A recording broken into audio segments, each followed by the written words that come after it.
I had done a lot of other things for kind of every other thing around other than feature, but not a feature yet. And I had done transparent, and I had done my own shorts, and a lot of stuff that had to do with trans identity, but in all these different kind of strategies getting towards it.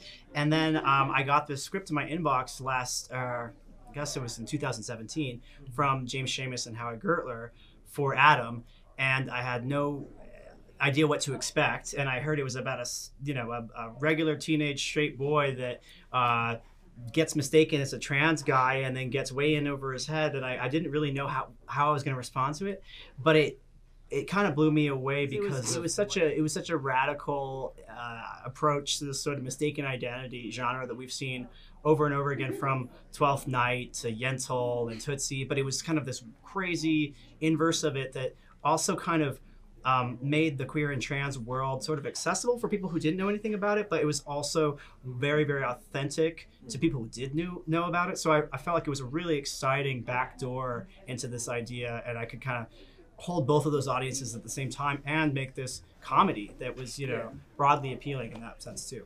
I think it takes having kind of an insider's viewpoint is the key to approaching a topic like this, especially with a comedic tone. Like if this had been written and directed by people who didn't know anything about this world, it would be a very, very different film, I think. But at the same time, I kind of want to bridge the gap and sort of invite, outsiders to the table as well as queer and trans people, and sort of see if we can all sit at the same table for a while and sort of enjoy this experience. I think queer and trans people, or underrepresented people, are really eager to see themselves, depicted on screen. But I think that there's also, a desire to poke fun at things and have some levity. You know what I mean? It doesn't have to be always serious all the time. Like there's a lot of room for all different kinds of genre, and I'd love to see more, queer horror, or there's a lot of different avenues we could go down. And I don't think it has to be niche at all. And I think Adam is a perfect example of that. I really, really am excited to see a wide audience, take this movie in and have all these kinds of conversations that come out of it.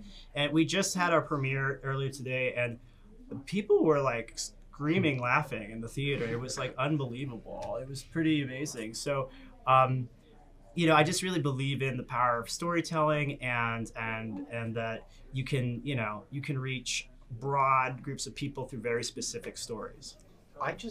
I got the script and I started it, and I was just hooked from like the first, 5 pages, and I just knew at that point, I read it all, and then I read it again, and I was like, I know, like I have to do this because it's so different. It's like, it's just, there's nothing like it. It's a complete, like, it's yeah, that's all I could kind of say about it. It's unique.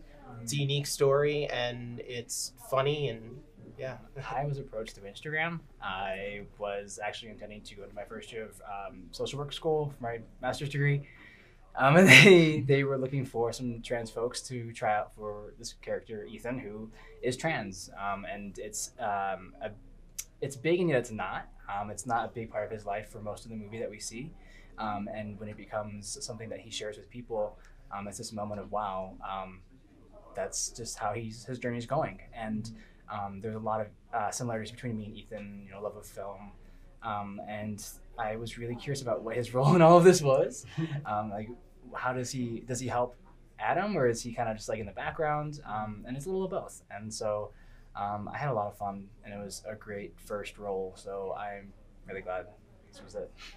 I was just thinking about when Reese was talking about how it is so special that this movie is actually a comedy and is so funny. And I think I just get really excited about how, once you get an audience laughing, you bring them into this space of vulnerability where they're actually connecting to all these different people, all these different characters who come from these really different experiences than possibly those audience members can relate to. And then, I don't know, just something about it being a comedy and that not always being the way that we hear these stories or receive these stories, I think is a really exciting avenue to open up audience vulnerability and create an opportunity to connect different people from different, narrative histories. Yeah, I was definitely drawn to the comedic element of it as well, just because, the movies that I know about trans people. The biggest one I can think of is like Boys Don't Cry, which is like such a tragedy, and this is not a tragedy at all.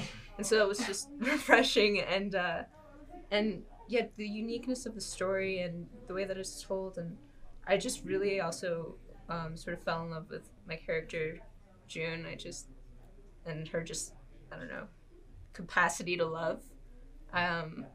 There's something that really drew me to the character.